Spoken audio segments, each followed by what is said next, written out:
दरिद्र दरिद्र कौन है? जिनके पास धन नहीं है, सुख सुविधा नहीं है। नहीं, दरिद्र वो हैं जिनकी कामनाओं की पूर्ति ही नहीं हो रही, जो और की चाहना कर रहे हैं, क्योंकि उनके पास संतोष धन नहीं है। नमस्कार फ्रेंड्स, आज फिर एक छोटी सी बात। अक्सर हम किसी को देखते हैं सामने और बाहर ही उसकी वेशभूषा से, उसके रहने के स्तर से एकदम से हम एक मन में धारणा बना लेते हैं।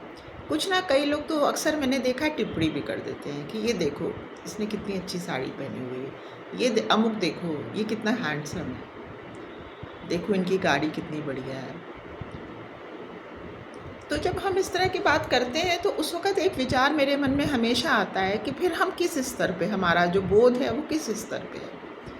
हम केवल ये बाहरी आवरण ही देख पा रहे हैं, भीतर का हमारा कुछ हमें समझ ही नहीं आ रही। इतनी हमें उत्सुकता रहती है एकदम से किसी को देखा, और या फिर हम उससे ईर्ष्या करने लगते हैं कि इसके पास ऐसा क्यों है और हमारे पास क्यों नहीं। हम बराबरी लगाने लगते हैं, जबकि ये बहुत ही एक, जिसे कहते हैं, व्यर्थ की बात है। देखिए ना, हर एक इंसान जो है अपने ही कर्मानुसार, अपने जिसे कहते हैं प्रारब्ध अनुसार उसको मिल रहा है। किसी को ऊंची शिक्षा, किसी को ऊंचा पद, किसी को रूप रंग, किसी को पारिवारिक सुख, सबकी अलग अलग है ना। हमारे ये 5 उंगलियां भी बराबर नहीं है। जब अपने शरीर की, जो कि हम अपना कहते हैं, जो कि अपना है नहीं, पंचभूत से बना है, लेकिन बोलचाल की भाषा में मैंने भी देखी कही दिया ना अपना। तो हम सामने वाले को देख के इतना क्यों सोचते हैं? हमें अपनी ही चीज़ क्यों नहीं दिखाई देती? हमें अपने ही गुण तो क्या ही, लेकिन हाँ, दोष तो हमें अपने दिखाने चाहिए ना, दिखने चाहिए। तो हम अगर अपने दोषों को देख के उनको दूर करने का प्रयास करें, बजाय कि हम सामने वाले को देखते रहें, तो वो ज़्यादा सार्थक बात होगी मेरी समझ से। और हम एकदम से किसी को जजमेंट एकदम से कैसे दे देते हैं? 2 मिनट भी नहीं मिलते किसी से और वो बहुत अच्छे हैं, 2 मिनट भी नहीं मिलते वो अच्छे नहीं हैं। एकदम से जो हमारा पैराग्राफ है वो ऊपर नीचे हुए ही करता है। ये कितनी एक अद्भुत सी बात है। सबसे बढ़ के बात यह है कि हमें मतलब ही क्या है सबसे। दुनिया भर में घर में उनके क्या हो रहा है, हम अपना ही घर समेट पाएँ, जो हमें ईश्वर ने हमारे जिम्मेवारी दी है उसको पूरी कर पाएँ और अच्छे से कर पाएँ, सीधी राह पे चल पाएँ, भगवान के चरणों में अपना ध्यान लगा पाएँ। हमारे लिए इतना ही बहुत है। इतना तो बुद्धि भगवान ने हमें दी है ना। ईश्वर ने हमें बहुत कुछ दे दिया है, बहुत कुछ से भी बहुत कुछ। तो एक जैसे बुद्धि, एक कुबुद्धि और एक सुबुद्धि, तो हम सुबुद्धि को करें ना इस्तेमाल। उसके लिए हम ईश्वर के चरणों में जब हर क्षण अर्पित रहेंगे, उनसे ग्रैटिट्यूड का भाव रखेंगे कि ईश्वर तुमने हमें बहुत दिया, तो वो भगवान भी हमारी सुबुद्धि को हमेशा बरकरार रखेंगे। हमारे मन में भीतर इस तरह की बातें कभी आएंगी नहीं, है ना। हम दूसरे को देख के कोई वो ना हो, ना तो हम इम्प्रेस हों।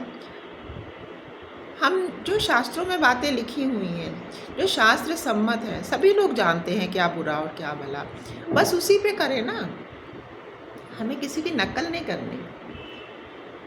हर सोल एक अपनी जर्नी पे है और वो अपने हिसाब से चले, और बेसिक फंडामेंटल सब एक ही हैं कि सीधा रास्ते चलो, दूसरे का बुरा मत करो, झूठ मत बोलो, चोरी मत करो, किसी को धोखा मत दो। धोखे वाली बात पे मुझे बड़ी कई बार हंसी आती है। अक्सर मैं अपने हस्बैंड से कहा करती कि धोखा लोग दे के जब मिलता है तो दुखी होते हैं। क्यों दुखी होते हैं? क्यों इतना सब पे विश्वास करते हैं? विश्वास तो ईश्वर पे रखें ना। जब मायावी जगत में हम एक माया का अंग हैं, यहाँ पे आए हैं अपनी यात्रा पे, तो बाकी लोग भी आए हुए हैं। हम उनको भगवान समझने लगते हैं, उनको अपनी सारी बातें बताएंगे, उनके ऊपर हर चीज़ का विश्वास, फिर धोखा खाते हैं। तो जैसे कि जिसको हम बहुत ज़्यादा विश्वास में लेंगे वही ना तो हमें विश्वास को धोखा देगा। हम भगवान पे क्यों नहीं विश्वास रखते? हमारा सारा फोकस अपने भगवान पे क्यों नहीं होता? फिर हम भगवान को पूजा में बिठाते भी हैं, उनकी पूजा भी करते हैं, आरती अर्चना भी करते हैं, लेकिन हम उन पे हृदय से विश्वास नहीं रखते क्या? यदि हम अपने भगवान से जो कहना है कह लें, जो अपने परेशानी है, अच्छी बात है, जो वो तो उन्हें पता है, लेकिन हमें तसल्ली हो जाती है किसी को कह के। होता है ना एक मानव स्वभाव कि हम किसी को कुछ कह दें। तो जब भी कहने का मन करे हम अपने प्रभु से ही कह दें। जब हम उनके अंदर ही लगे रहेंगे तो हमें बाहर देखने की आवश्यकता ही नहीं रह जाएगी। किसी से मिले भी तो भी यही समझे कि उनमें भी भगवत अंश है, वो भी ईश्वर का ही अंश है और जैसे हम हैं। बस कम मिले, लोगों से कम मिलना जुलना रखें। बिल्कुल जैसे कहते हैं ना ज़रूरत भर। भोजन में भी जब जैसे मसाले हर पड़ते हैं, सबको ही मसाले डाले जाते हैं, लेकिन एक हिसाब से, एक लिमिट में। ऐसा नहीं है कि हम किसी चीज़ में नमक ही डाल देंगे। या इसी तरह हमारा जो जीवन में ये रिलेशन बनते हैं, संबंध बनते हैं, ये भी एक सांसारिक संबंध है, तो बिल्कुल ज़रूरत आवश्यकता भर के कितना किससे बात करना है, कितना किसके संग आगे बढ़ना है, कितनी दोस्ती रखनी है, इतना समय कहाँ से निकाल पाते हैं लोग? गॉसिप करने के लिए समय कहाँ से है, मुझे नहीं समझ में आता।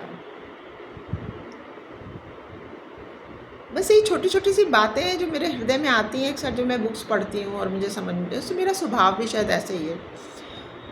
मुझ में भी बहुत कमियां हैं और मुझे लगता है, मुझे पता नहीं कि कब मेरी आखिरी सांस हो, और मृत्यु मेरे लिए कभी एक शोक का विषय नहीं है। हाँ, हम उस जो चले जाते हैं उनको मिस करते हैं, पर मुझे यही लगता है जब किसी को मैं मिस करती हूँ कि हमें भी चले जाना है। हम भी अमृत पी के नहीं बैठे हैं, है ना? तो बस हम यही सोचते हैं कि हम सारा हमेशा अच्छा कर लें और अपनी कमियों को, जो भी मेरी हैं, मुझ में बहुत कमियां हैं, आई एम श्योर मैं उनको दूर कर सकूं। तो बस कहने की बात यह है कि बजाय सामने वाले के, हम स्वयं में अपना फोकस रखें और ईश्वर के चरणों में रखें। बस आज यही छोटी सी बात थी, आप लोगों ने मेरी बात सुनी। बहुत बहुत thank you friends. God bless you all. अपना बहुत सा ख्याल रखिएगा। नमस्कार।